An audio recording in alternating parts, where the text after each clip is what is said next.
자, 2교시 시작하겠습니다. 힘드십니까? 힘들어도 괜찮아요. 솔직히 얘기해도 괜찮습니다. 힘드시죠? 네, 머리가 힘들어요? 몸이 힘들어요? 몸이요? 살 빼세요. 그 다음 또요. 머리가 힘드세요? 네, 머리가 힘들면은 지금 현재 발전하고 있는 겁니다.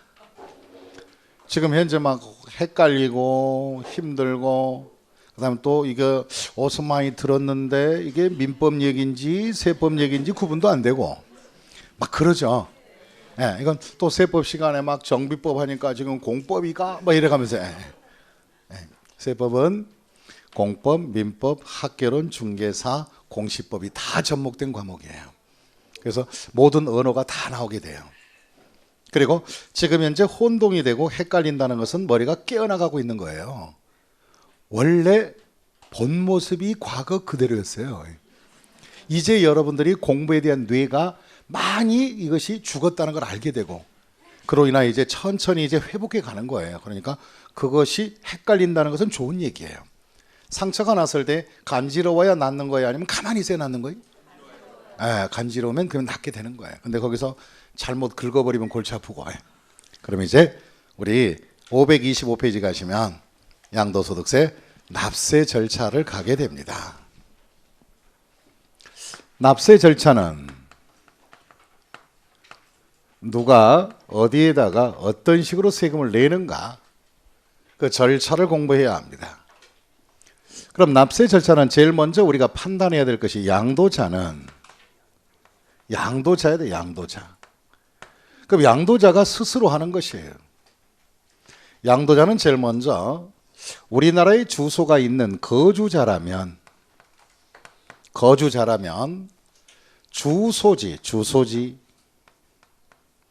주소지 관할 세무서에 가셔서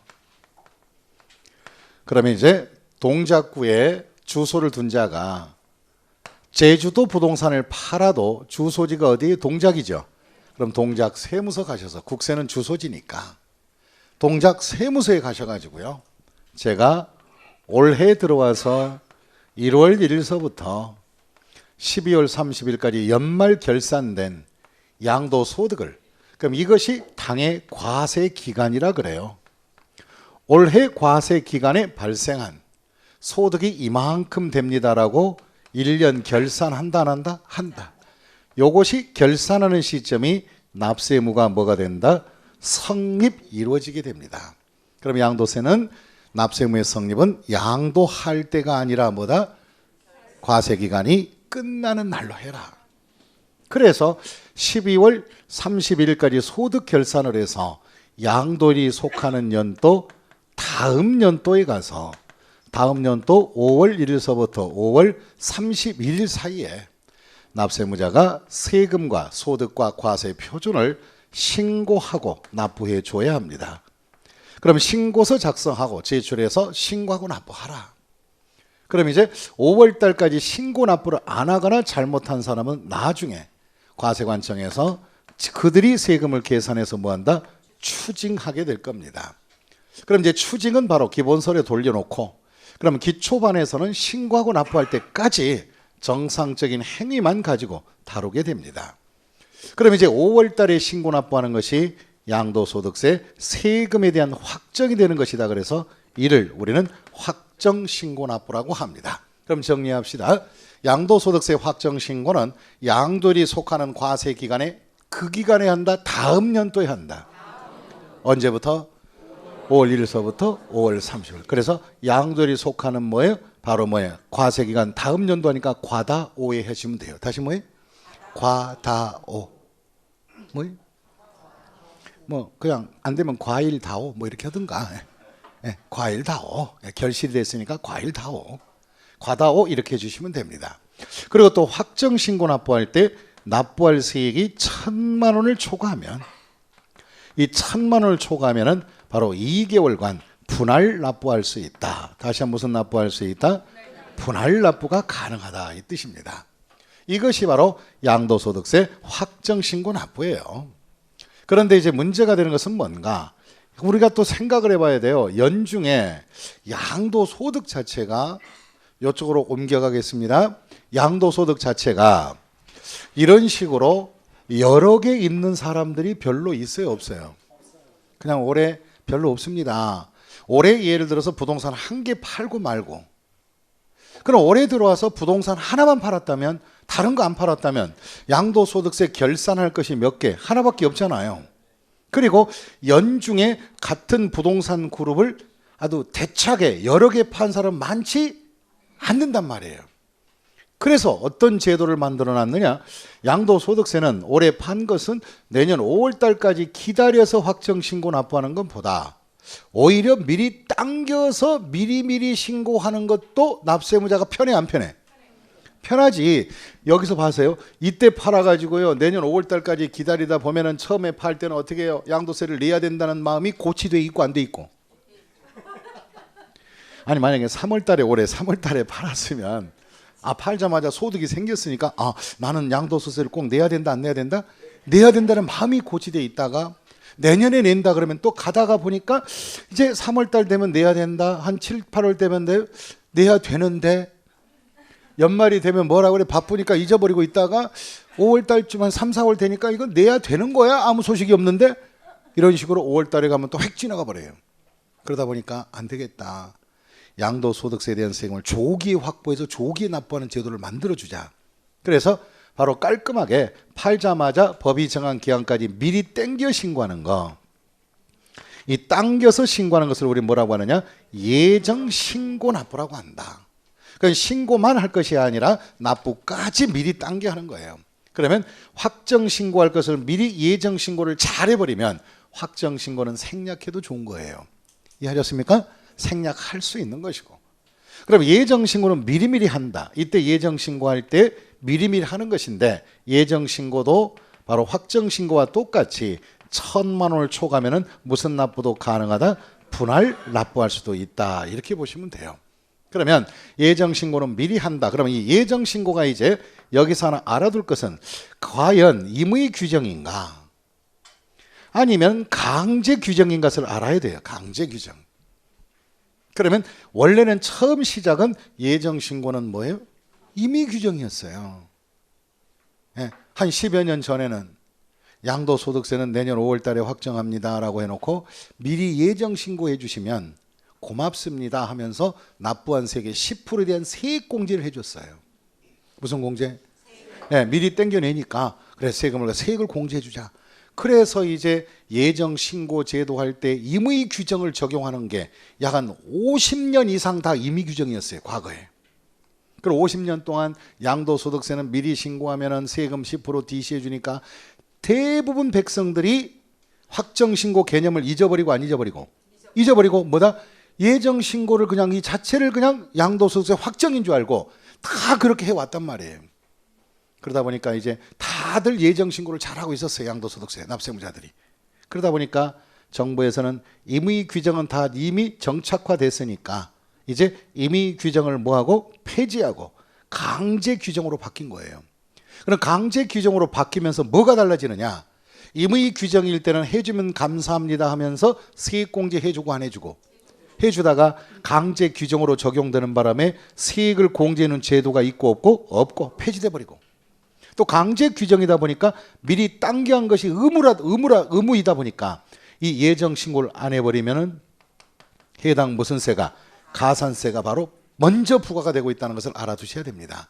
이 가산세 문제는 이제 후일에 하게 될 것이고, 근데 여기서 중요한 것은 예정 신고는 강제 규정이다, 임의 규정이다, 강제하고 있다는 거 알아두시면 되겠습니다. 그럼 이제 예정 신고는 언제까지 하고 납세지가 어디인지 책을 가지고 검토해 보겠습니다. 525페이지로 갑니다. 그럼 예정 신고 보자. 또는 납세지들을 보자. 그럼 1번서부터 납세지부터 관할 세무서가 어디일까? 납세자 중에서 다른 거 필요 없고 비거주자 거들떠보지 마시고, 거주자는 우리나라의 주소가 되어 있거나 아니면 외국인도 한국에 와서 183일 이상 경제활동을 하게 되면 거소지가 있는 우리 세법상에서는 거주자라고 합니다. 이런 거주자의 납세지가 어디냐? 세무서가 어디냐 이거예요. 거주자의 납세지는 주소지 또는 뭐로 한다? 거소지 관할 세무서로 하라. 그럼 물건지는 제주도고 주소가 동작구에 있다면은 양도소득세 납세지는 물건지로 간다? 주소지로 간다? 주소지가 국세의 납세지가 됩니다. 주소지예요, 주소지. 주소지. 그래서 국세는 주소지 중심으로 이루어진다. 거의가 다 그래. 주소. 그럼 시험 볼 때 그런 문제가 나오면 틀리면 안 돼요. 옛날 시험은 이렇게 나와요. 거주자의 납세지는 주소지 관할 세무서로 한다. 이렇게 나오는 것이 일반적인 예인데 요즘은 변화가 있어요. 문장이. 어떻게 나오냐고요? 응용을 하게 돼 있어요. 어떻게 되느냐? 양도소득세 납세지 결정에 있어서 납세무자 주소지와 물건지가 다를 경우는 물건 소재지 관할 세무서로 간다. 이러면 맞았고 틀렸고 뭐로 간다? 주소지가 돼. 이런 식으로 시험 문제가 이제 역으로 응용해서 나오게 돼요. 그러니까 당장 그냥 우리가 단답식으로 주소, 국세는 국주소 이렇게 했다가는 조금 애매할 수도 있는 거예요. 그러니까 너무 암기 위주로 하지 말고 이해력을 갖고 그 다음 밑에 이제 비거주자는 생략하고 큰 두 번째 예정신고 미리 당겨 신고하자. 그러니까 예정신고는 언제까지 해야 되느냐? 가장 기본이 예정신고는 부동산을 팔았다면 팔아버린 달, 그 달 빼고 그로부터 2달 이내 하는 거예요. 그럼 언제가 되느냐? 칠판 보시고 예를 들어 보겠습니다. 만약에 이 연도 중에서 3월 25일 날 잔금 받았다면 양도가 된 날이 3월 25일 잔금 처리한 날이. 그러면 3월 달은 빼고 안 빼고? 빼버리고 4월과 그 다음 뭐예요? 5월 말까지가 예정신고가 되는 거예요. 그래서 우리가 예정신고는 과세 대상 자산을 보면은 토지, 건물, 부동산에 관한 권리, 기타 자산, 뭐 주택이든 뭐든 간에 부동산이라고 생긴 것들은 예정신고가 그 양도일은 바로 매매는 대금 청산이래요. 양도일이 속하는 달 말일로부터 몇 월? 2개월. 그럼 우리 줄이겠습니다. 예정신고는 바로 뭐냐? 양말 2개 이렇게. 양말 몇 개? 양말 2개입니다. 양말 2개로 하라. 양말 2개를 해석해 보겠습니다. 양도일이 속하는 달 말일로부터 2개월. 양말 2개. 원래 양말 한 켤레는 2개로 돼 있죠. 양말 2개. 그 다음에 그 밑에가 하나 태클 걸립니다. 혹시 여러분들 중개사법 시간에 부동산 바로 뭐냐 한마디로 토지거래 허가 제도를 배우셨습니까? 미안합니다. 다른 과목을 갑자기 얘기해서 토지거래 허가다. 그럼 예를 들어서 농지를 취득할 때는 농지는 개발사업 등으로 인하여 투기가 가능성이 많고 또 농지는 농사 지을 목적의 경작의 목적으로 취득을 해야 돼요. 그럼 또 특정 지역 같은 데는 농지 같은 경우는 바로 농지, 토지 거래 허가를 받아야 등기가 넘어가죠. 이것이 바로 허가 제도가 있는 부동산들입니다. 전국이 다 그런 것은 아니지만. 그럼 이와 같이 토지 거래 허가를 받아야 한마디로 권리 변동이 되는 이런 것들은 세법과 허가상의 문제가 발생하게 돼요. 그러면 제일 먼저 갑이라는 자가 농지 매매 계약을 을과하고서 그럼 갑은 정당한 이유 없이 팔기는 팔은 양도자가 되는데 을의 입장에서는 농지 취득 자격이 없으면 농지에 대한 소유권 이전 등기가 가능하다 불가능하다? 가능하다.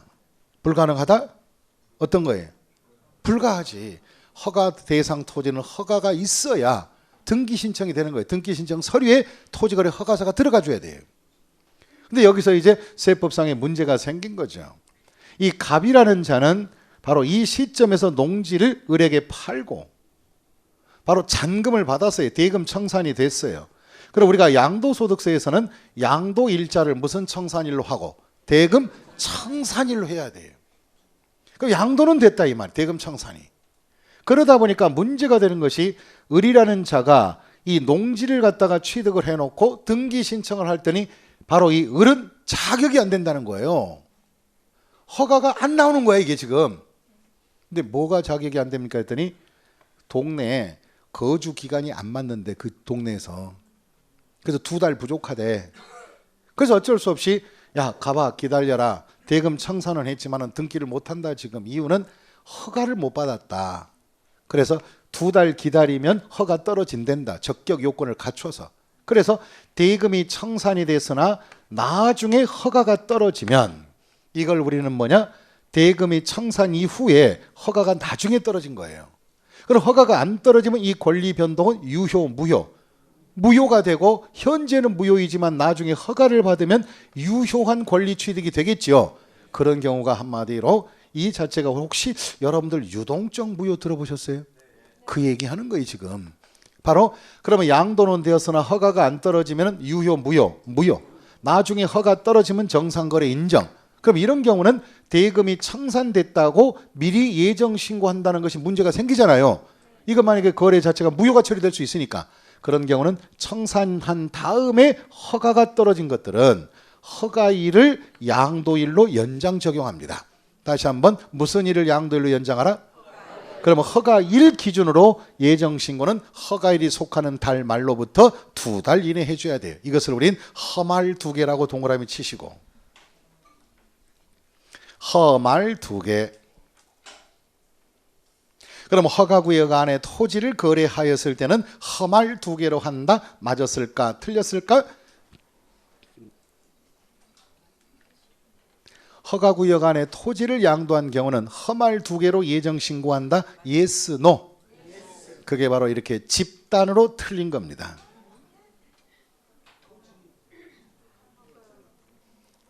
제가 얘기하는 걸 정확하게 들은 날을 검증을 하려고 했더니 역시 우리는 초보는 맞기는 맞아. 제가 그렇게 강의한 적이 없습니다. 허가 대상 토지는 허말 2개로 예정 신고한다 강의한 적이 없어요. 저는 그렇게 가르친 적이 없어요. 허가 대상 토지 중에서 대금이 청산되었으나 대금 청산 이후에 허가가 떨어진 것만 그걸로 하라 그랬습니다. 이해하셨습니까? 미리 다 여기 보시고 미리 허가를 다 받아놓은 것들은 미리 허가를 다 받아놓은 것들은 대금 청산일이 양도 맞잖아요. 그러면 양말 2개로 예정 신고하는 거예요. 근데 청산이 됐으나 허가가 뭔가 후일에 떨어진 것만 허말 2개가 된다 이 뜻이에요. 그럼 그 문장을 잘 읽어봐요. 토지거래 허가를 받기 전에 대금이 청산이 됐다 이런 건 청산이 먼저 된 것이고 허가가 뭐요? 나중에 떨어졌다는 내용입니다. 그게 허가를 못 받았다는 게 아니라 그런 것들은 허말 몇 개로 하라? 2개. 그 다음에 부담부 증여가 나옵니다. 이 부담부 증여는 우리가 증여재산 중에서 채무, 빚을 안아가는 거, 채무 인수액은 양도로 보라 그랬죠. 그것들은 바로 증여세 신고가 3개월이기 때문에 증여세와 양도소득세를 상호 합의 일치시키기 위해서 예정신고를 석 달로 지연해 놓은 거예요. 그럼 10억을 동생한테 주면서 은행 이용자금 7억 안고 가져가라.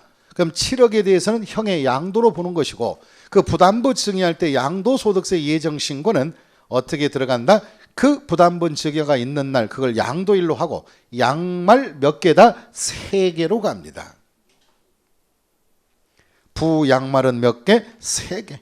그냥 양말은 몇 개? 2개. 헌 양말은 허말 2개 이렇게. 그 허말 2개는 내용을 알고 암기하라 이 말이. 그 다음에 확정신고입니다. 그럼 양도일이 속하는 연도, 다음 연도에 확정하는 것들은 어떤 자산을 막론하고 구분하지 않고 다 그 과세기간의 다음 연도 5월 달에 하는 겁니다. 그래서 양도소득세 모든 과세 대상은 다음 년 5월 달에 확정하라. 그 다음에 또 허가 대상 토지는 문제지요.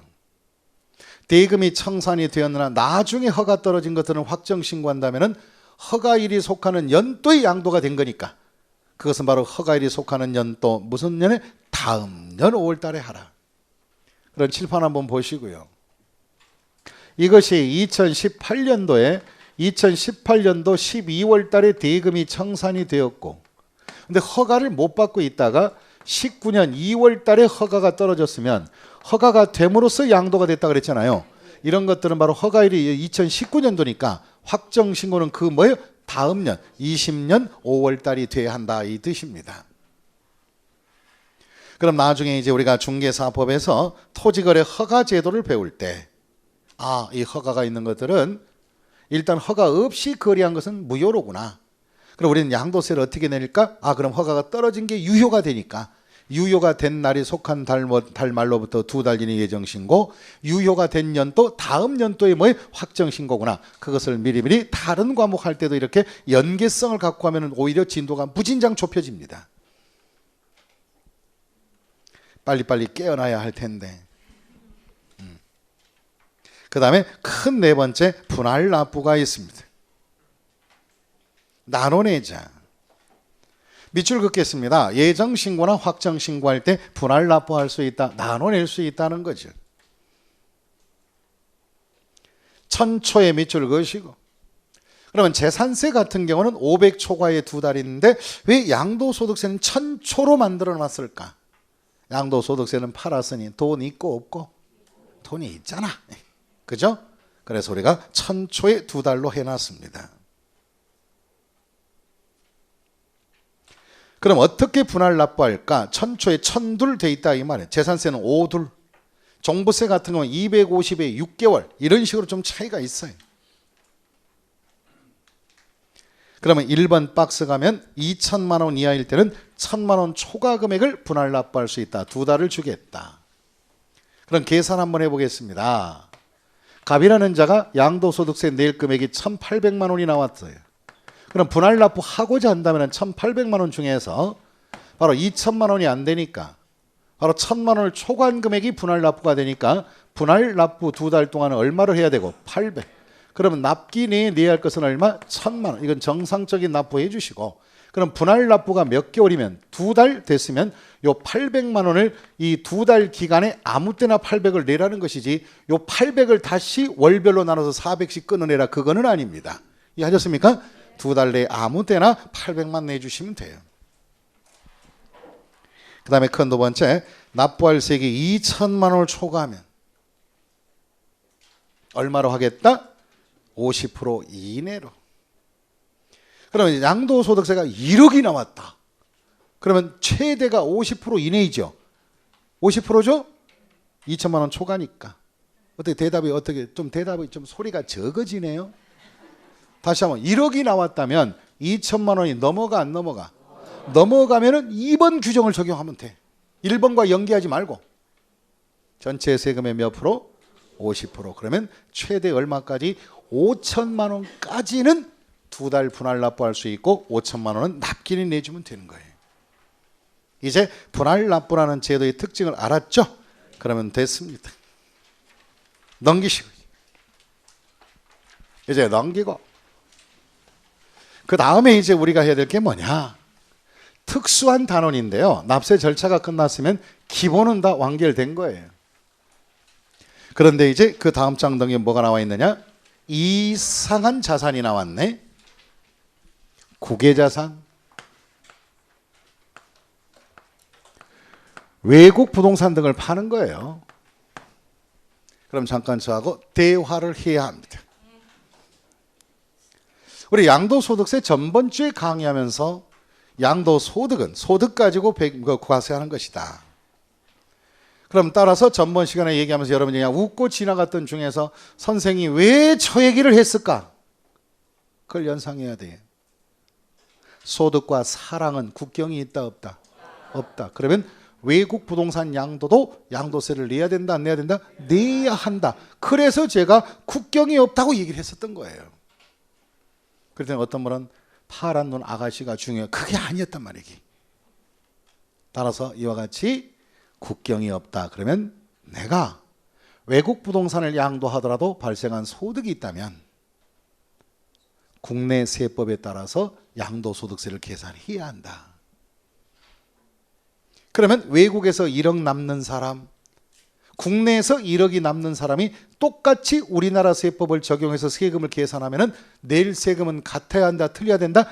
같아야 한다는 것이 기본 과정이라는 거지. 근데 외국의 양도소득세와 대한민국의 양도소득세는 서로 간에 같아요, 틀려요? 세목은 같아도 내용은 본질이 달라. 그러다 보니까 같은 1억을 부동산을 팔아서 1억을 남은 사람은 대한민국에서 세금 계산했더니 대한민국 법에 따라 세금 계산했더니 세금이 3천이 나온다. 근데 미국 캘리포니아 땅콩밭을 사다가 팔았는데 1억이 남았다. 근데 미국 법에 따라 양도세를 계산했더니 바로 2천, 3천이 아니라 2,500밖에 안 나와. 그럼 외국에서 얼마 일단 냈고, 하지만 우리나라 법으로 다시 적용하면 얼마? 3천. 그러면 이 경우에 부담이 같아야 되니까 500 정도는 뭐예요? 더 받아내야 소득의 균형이 맞다 안 맞다? 맞다. 그래서 국외자산도 우리나라 세법에 맞추어서 양도소득세를 과세하게 되는 것이다 이 말이에요. 따라서 이제 국외부동산도 양도소득세 납세 의무가 있다. 그 대신에 조건은, 그 조건은 뭐냐? 바로 5년 이상, 다시 몇 년 이상? 5년 이상의 우리나라의 주소나 거소를 둔 거주자만 해당을 하고, 그 다음에 단기 거주자들은 국외자산 양도까지는 책임지지 않게 해주겠다. 그래서 5년이라는 바로 시간의 기간이 있다는 걸 참고하시면 됩니다. 그럼 이 국외자산은 시험에 출제가 어떻게 됐느냐? 있는 그대로 말씀드릴게요. 국외자산은 시험에 잘 안 나온다. 그래서 강의 안 한 사람도 참 많이 있었어요. 이게. 나오면 찍어라.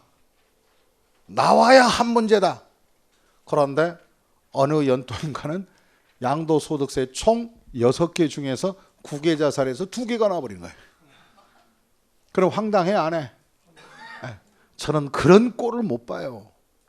그래서 국외자산도 알고 베이스는 깔아놔야지.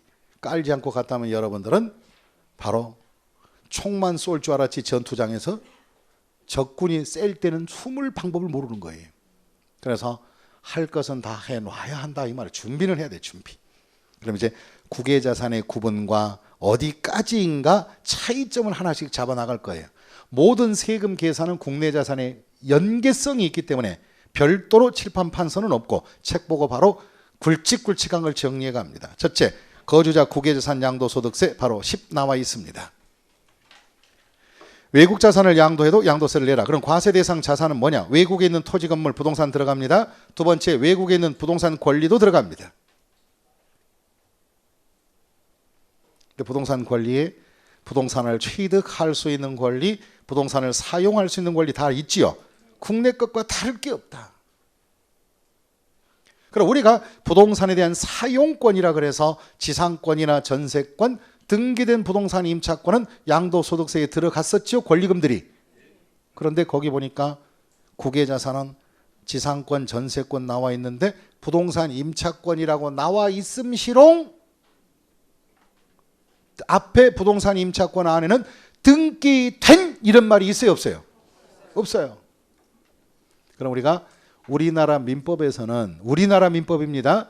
부동산 임차권은 점포 권리금이니까 양도소득세 내지 않고 종합소득세를 낸다 배웠고, 그러나 부동산 임차권도 뭐 하면은 등기하면은 용익성을 가지므로 등기된 부동산 임차권에 대한 점포 권리금은 어디로 간다?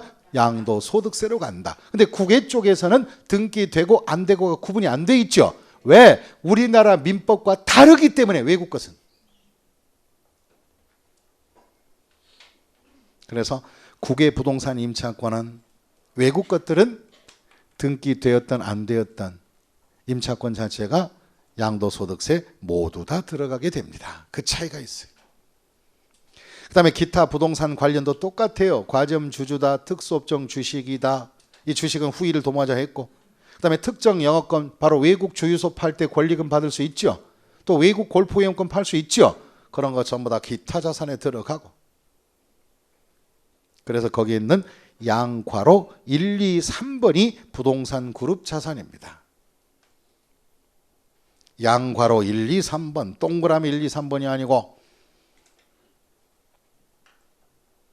그럼 1 부동산, 2 부동산 권리, 그 다음에 3 뭐예요? 기타 부동, 이 세 개가 부동산 그룹 아니에요 이게. 그래서 외국은 이 1, 2, 3을 부동산 그룹이라 하고, 그 다음에 4번에 나와 있는 거 주식 및 출자 지분을 주식 관련 자산이라 합니다.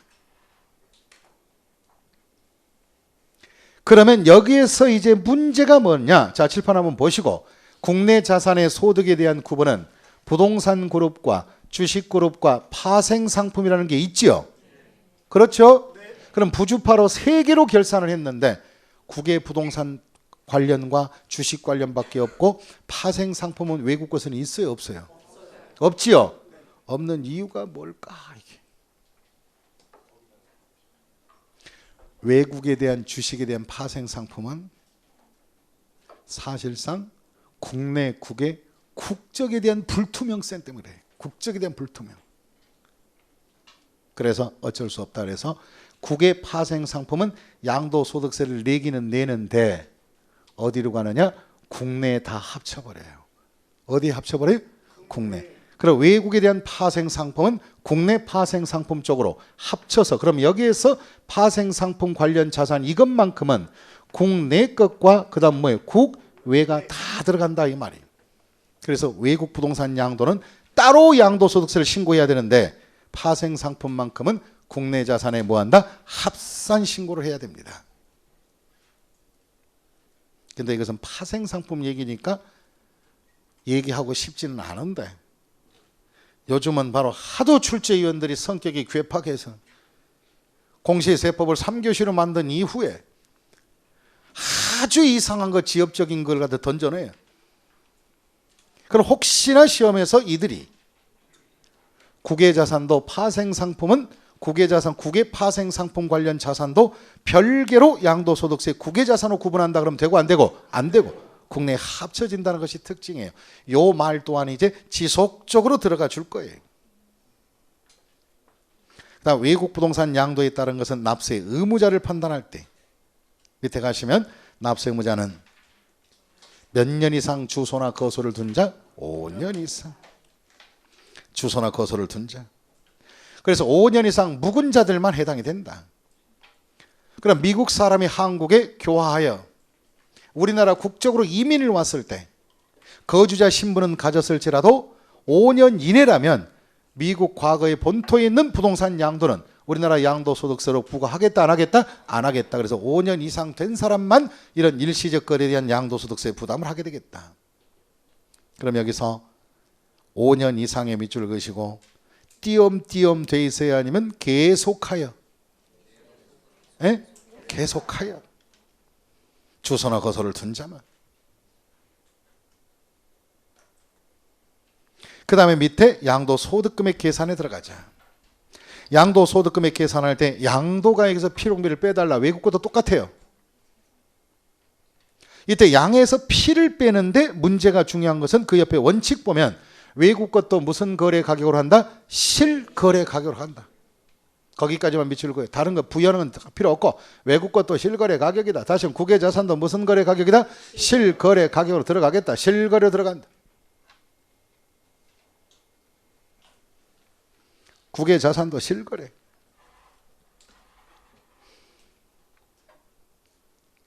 그럼 시험 볼 때 국외 자산 양도에 따른 양도 가액 및 취득 가액에 대한 필요 경비 등은 외국 정부의 시세 가격으로 한다가 아니라 뭐로 한다? 실거래로 한다는 거. 어차피 실질 과세인데 뭘. 거기에 기본만 살려두시고. 그럼 필요 경비 취자양을 취자비를 빼주면 양도 차익이 나오고 국외 자산은 이 양도 차익을 뭐라고 한다? 소득이라 한다. 왜? 국외 자산은 장특 공제가 있다 없다? 없으니. 외국은 장이 없어요. 장이 없어요. 장특 공제 안 해줘요.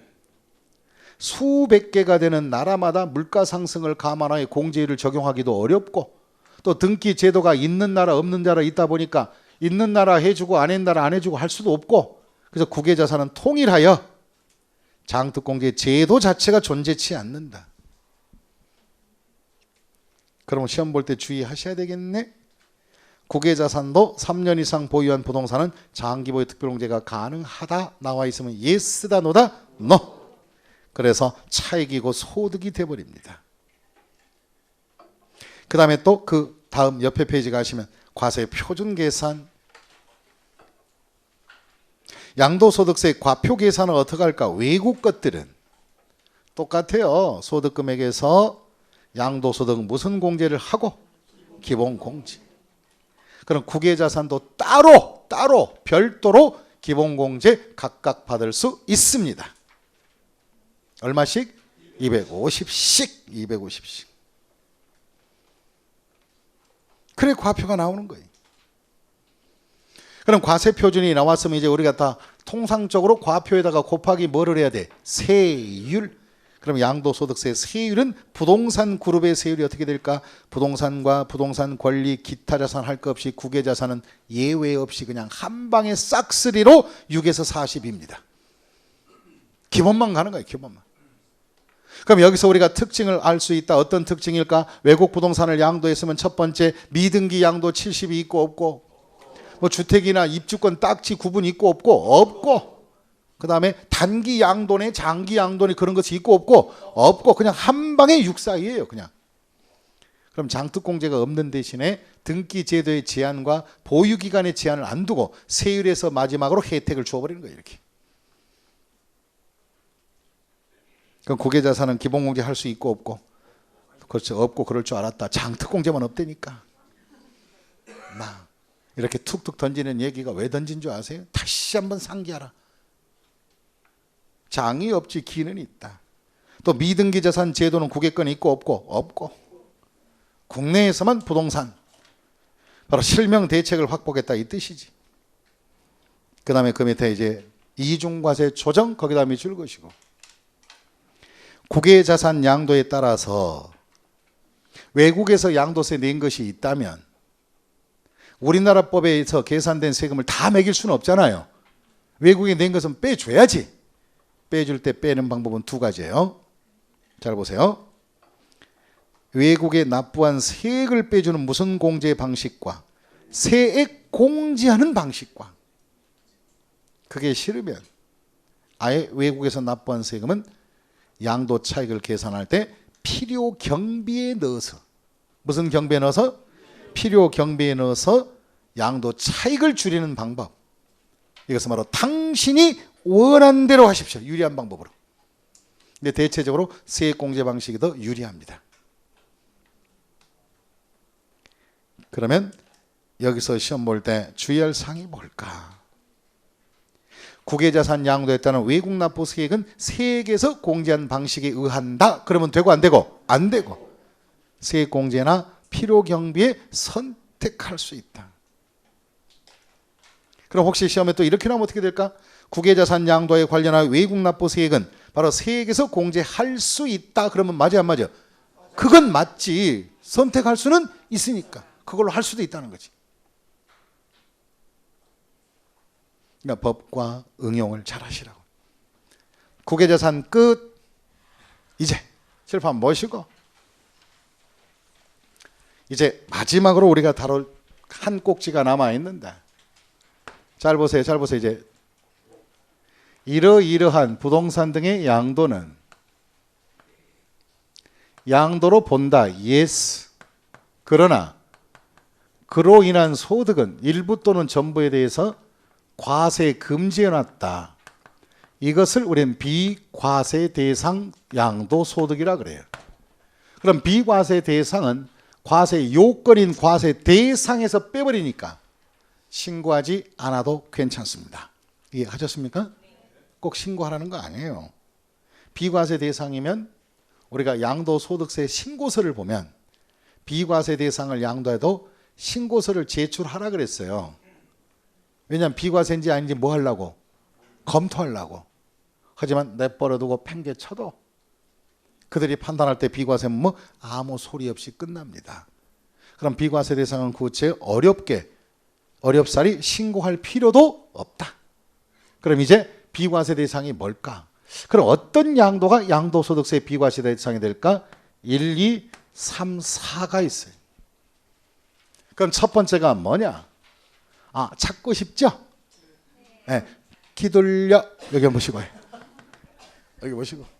기다려요. 첫 번째는 뭐냐? 부동산 양도가 파산 신청에 따라, 다시 무슨 신청? 파산 신청. 경제적 파산 된 거죠. 그럼 파산 신청에 따라서 양도된 부동산의 양도차익 비과세를 하고, 그 다음에 두 번째는 다른 것은 안 되고 농지를 교환 등을 했을 때 농지 교환 등은 비과세 주겠다. 교환, 매매하라, 교환하라. 교환 팔으라, 아니면 교환해라. 교환, 매매가 아니라 뭐다? 교환, 교환했을 때. 그 다음에 세 번째가 1세대 1주택의 양도 비과세가 있다. 그 다음에 네 번째가 이제 요거 개정해서 신설된 지가 몇 분 안 됐습니다. 몇 분 전에 신설된 사항이에요. 2019년부터 나올 수 있는 거예요. 우리 이 책에는 있을까 없을까? 없습니다. 이거 지금 현재 신설이 되어서 비과세가 바로 들어온 지가 몇 분 안 됐다니까요. 2019년부터 적용할 거예요. 뭐냐? 공적으로. 그럼 국가에서 지적 측량을 다시 해서 지적 경계가 변경이 되어서 공적 지적 경계 변경 등으로 인하여 감소된 자는 그 마이너스 된 부분에 대해서는 조정금을 받습니다. 이 조정금에 대해서 2019년도부터 비과세 주자, 그런 취지예요. 그럼 경계 조정에 의한 바로 조정금은 뭐냐? 이건 후일에 기본서 시간에 할 것이고, 그 대신에 이제 우리가 오늘은 이 세 가지를 설명을 하게 됩니다. 그럼 이 경우에 이제 어떤 것이 있을까? 파산 신청이다 하면 파산 신청. 잘 한번 보세요. 왜 양도소득세가 비과세되는가? 파산 신청입니다. 갑이 사업을 하였습니다. 사업을 하다 보니까 엄청난 부채가 있어요. 채무 갚을게. 어떻게 사업을 잘못했는지 갚아야 할 빚이 100억이야. 빚만. 근데 갚아야 할 길이 없어. 그래서 법원에 간다 안 간다? 회생 절차를 걷고 싶습니다. 파산 선고 좀 해주세요. 그럼 파산 신청을 하게 되면 이 파산 신청자는 소유의 재산을 내놓아야 돼, 안 내놓아야 돼? 있는 건 다 내놓아야지. 그래서 과거에 갖고 있는 땅이, 토지가 5억에 사둔 것이 있었어요. 얘가 바로 뭐냐? 가격이 잘 올라갑니다. 그래서 이 5억에 사둔 토지가 있었는데 파산 재단에다가 내 재산 이거밖에 없어, 드리겠어. 이거 가지고 팔아서 바로 뭐냐? 공매 절차를 거쳐서 바로 채권자들한테 빚잔치 해주고, 더 이상 나를 괴롭히지 말게 해주시오. 나중에 후일에 돈 벌면 내가 갚을 것이오, 그 사람들한테.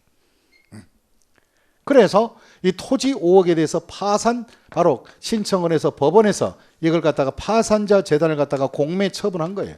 공매했던 이것이 바로 20억에 경락이 됐어요. 20억이. 그러면 5억짜리 사다가 얼마의 공매가 됐다면, 그럼 남은 금액 얼마? 15억의 양도 차익이 발생했죠. 그럼 이 양도 차익을 갖다가 파산자에게 세금 부과할 수는 있다 없다? 없다. 그 대신에 요 20억의 재산을 가지고 채권자들이 있어요 없어요? 불러다가 순서에 따라 빚잔치 해주고 종결해 주겠다.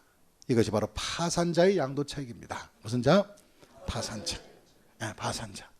그런데 이제 이 파산 신청을 하는 것은 결국은 좋아요, 안 좋아요? 안 좋죠. 근데 제가 아는 지인은 사실 이랬어요. 100억 갖다 놓고 채권자들을 다 부르더라고요. 상황이 이렇다. 그러니까 내가 이거 100억 꼭 갚아줄 테니까, 뭐 부동산도 안 갖고 아무것도 없는 사람이 파산 신청해야 당신은 괴로울 거니까 파산 신청을 안 하고 일단 채권에 대해서 변제를 좀 보류해달라. 내가 버는 대로 꼭 단 이런 식이라도 갚아주겠다. 그래가지고 어떤 건설하다 망한 사람인데요. 그래 채권자들한테, 근데 왜 이럴 땐 숙연하고 이렇게 분위기가 좋아요? 공부보다는 이게 낫나? 그래가지고 이 사람 하는 것은 건설밖에 없어가지고 막노동 시작했어요. 하루 일당 15만 원, 10만 원 벌면 그거 가지고 100억의 채권자들한테 이자는 못 주더라도 단돈 10,000원씩이라도 5만 원씩이라도 이렇게 다 보내주더라고요. 그래서 한 4, 5년 그렇게 하니까 이 채권자들이 이 사람이 인간 됨됨이가 나타나 안 나타나? 믿을 수 있구나. 기술도 있고 능력도 있는 애인데 이런 바로 문제가 발생했구나. 그때 당시 IM인의 동네 F가 놀러 왔을 때 이렇게 돼버리거든요. F만 없어도. 그래서 우리는 항상 공부해도 F 학점은 좋아 안 좋아? 안 좋아. F는 싫어. F는 싫어. E까지는 어떻게 용서가 되지? E까지는.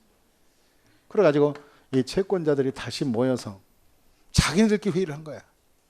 이제 주택 경기도 좋아지고 아파트 분양도 될 것 같으니까 우리 다시 이 사람 한번 살리자. 그래가지고 얘네들이 다시 돈을 모아서 그 빚쟁이 불러다가 뭐 채무자 불러다가 자, 이 자금 기초자금 이 정도 되니까 무엇을 해서 벌 수 있겠느냐고 한번 브리핑을 해봐라.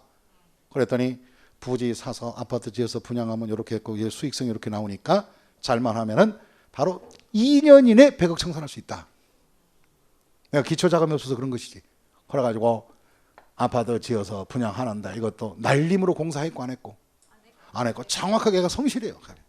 그래서 정확하게 그래서 바로 입주자들이 다른 아파트 가면은 입주자들이 들어가서 보면은 벽 같은 게 처음에 들어가서 보면은 금관대도 있고 그래 안 그래요?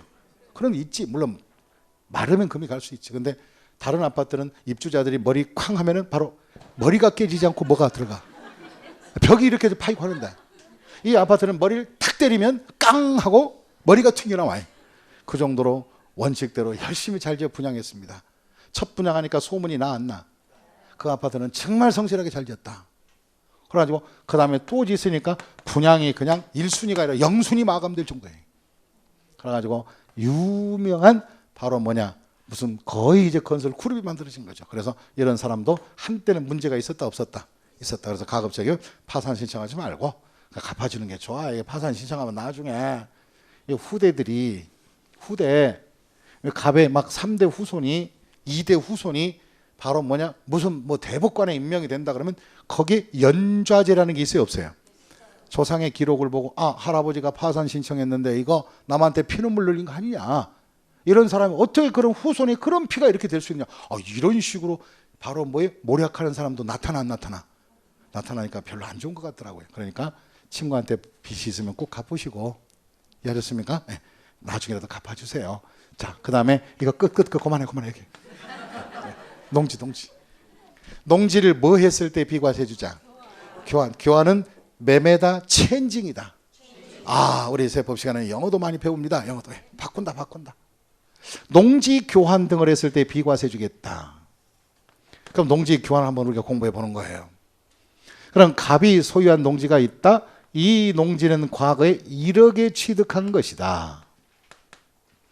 지금 이 농지를 내다 팔면 시세 가격은 10억을 받을 수 있다. 그럼 그냥 돈 받고 팔았다면 양도 차익은 얼마가 나오고 9억의 양도 차익은 양도세를 내야 합니다. 그런데 세금 없이 종결될 수 있는 방법은 뭐냐? 농지 가진 자가 다른 사람의 농지와 교환해 주면 돼. 교환. 의뢰농지. 그래 의뢰농지와 교환을 해왔다. 그러면 10억짜리 의뢰농지와 이렇게 체인징 맞바꿨으면 이제부터 갑은 이 교환에 넘겨준 10억짜리 양도 차익은 무슨 과세 주고? 비과세. 나중에 이제 받은 다음에 팔 때는 원가가 10억이 돼버립니다. 이해하셨습니까? 다시 교환받은 농지를 11억에 팔았다면 10억짜리 받은 걸 11억에 판 게 아니에요. 판 거 맞죠? 그러면 1억 가지고 양도소득세 나중에 계산하면 되는 거예요. 근데 여기서 이제 교환했을 때는 비과세 줘라. 그럼 이제 교환하면 혜택이 크다는 것이죠. 근데 문제는 이제 교환할 때 문제가 생겨요. 어떤 문제가 발생하느냐? 농지가 10억짜리 대 10억짜리 이렇게 1대1의 가격으로 동일한 가격으로 교체될 가능성이 별로 없다 이거지. 그러면 내가 10억짜리 농지를 주면 상대방이 꼭 10억짜리 농지가 아닐 수도 있다는 거지. 그러면 세법에서 그렇게 빡빡하게 꼭 금액을 맞춰라 이런 것은 아니에요.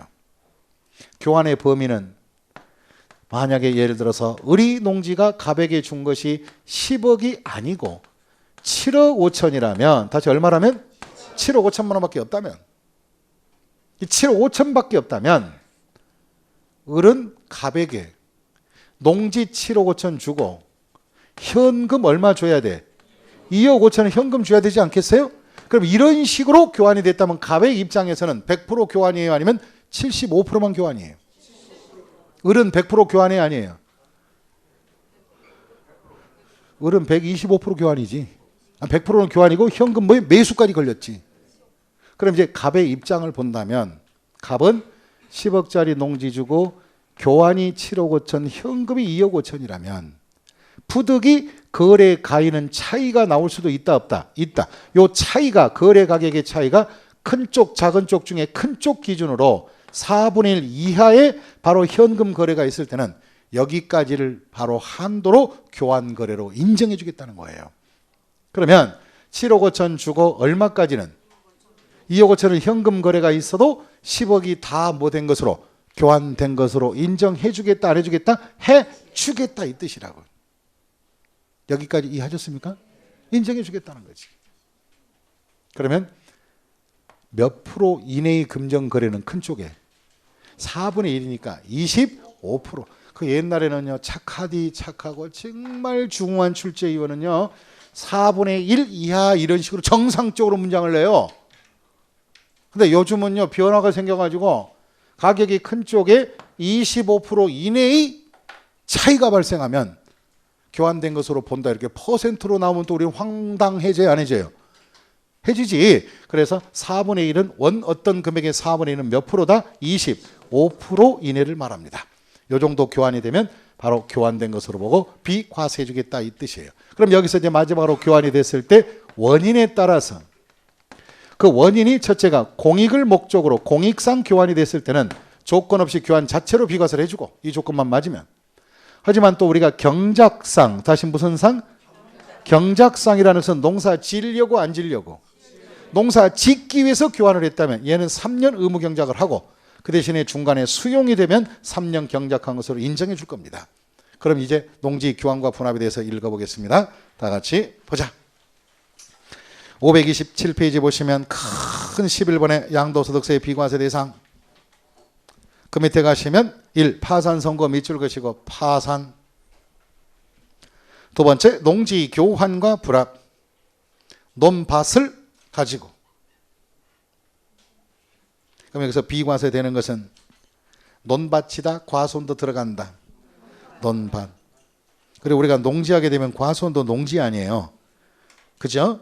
그런데 이제 일반적으로 과수원도 농지인데 비과세의 조건은 논밭만 현재 법률에 규정되어 있습니다. 그럼 시험에서는 보통 과수원이라는 단서는 쓰지 않고 농지 교환 이런 식으로 법정 요건을 갖춘 농지 교환 이렇게 명칭이 나올 겁니다. 그럼 다음에 세 번째 줄 끄트머리에 다음 1과 2의 사유의 요건에 갖춰라. 그럼 528페이지 보시면 이제 동그라미 1번 교환의 범위. 농지 교환 또는 부분적으로 합쳐질 때는 교체할 때는 교환 또는 분합하는 쌍방 간의 토지 거래, 토지 가액의 차이가 땅값의 차이가 땅의 가격의 차이가 큰 쪽이 몇 분의 1 이내일 것? 4분의 1. 4년 전에 시험에 3분의 1 이렇게 나와서 답이 된 적이 있습니다. 몹시 이럴 때는 쉽게 나온 거고.